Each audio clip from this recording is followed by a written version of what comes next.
Hey everyone, I made this video to expand on my first video, and it's basically displaying power stancing of heavy weapons.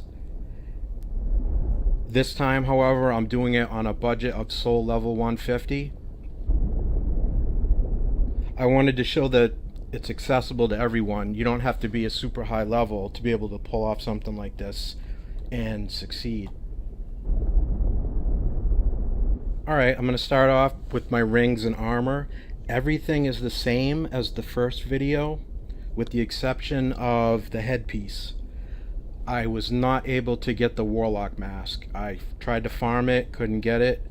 My second choice was the Lost Center mask. It's pretty good, and it worked for the setup, so I went with that.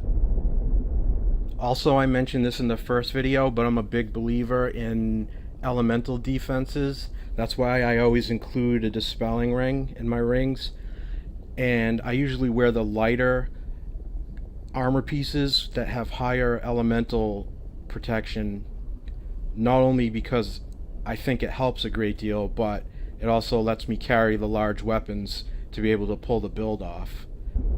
On this budget, the best weapons that I could fit in were the Great Club and the Bandit Great Axe. On the offensive side, the whole strategy is to have the largest damage dealing dark weapon that you can have in your main hand, and then compound that with resonant weapon. I did switch out the nice bow I had to an Avalon, a single Avalon. I know, I don't like it either, but it's simply the best choice for that slot. It draws fast, and it's great for catching someone trying to drink or run away. I also switched from the Witch Tree Bellvine to the Cleric Sacred Chime.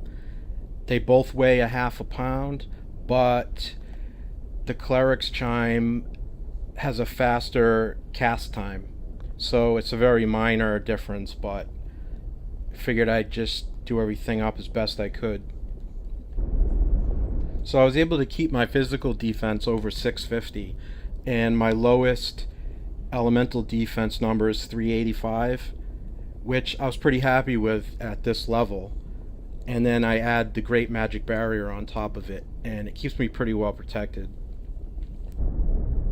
This is just a new game, not a new game plus, so I used Bonfire Aesthetics to get the +2 versions of the rings that I wanted, and I used obviously spices to get the 2 spells down to 18 intelligence and 18 faith. Okay, so here's the stat screen. 24 in vigor is what I was able to pull off. 30 endurance was my second highest stat. You've got to have a lot or a good amount in endurance because the swings take up a lot, and you can't really skimp on that one. 24 vitality. I wanted to be able to carry all of my gear without wasting a ring slot on the Royal Soldier's ring. 16 attunement is the minimum to have 3 spell slots, so I was able to stop there. 42 strength, it was the minimum for wielding the 2 weapons I have. Both of them require 28 strength to carry, so 42 to power stance them. The lowest I could keep my dexterity and stay on par with the rest of the stats was 15.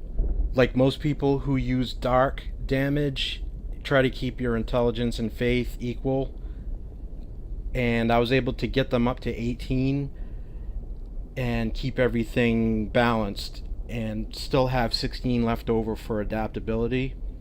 That stat is the one that worried me the most on this. I would like to have it higher. My agility is at 96 and poise is at 4.8.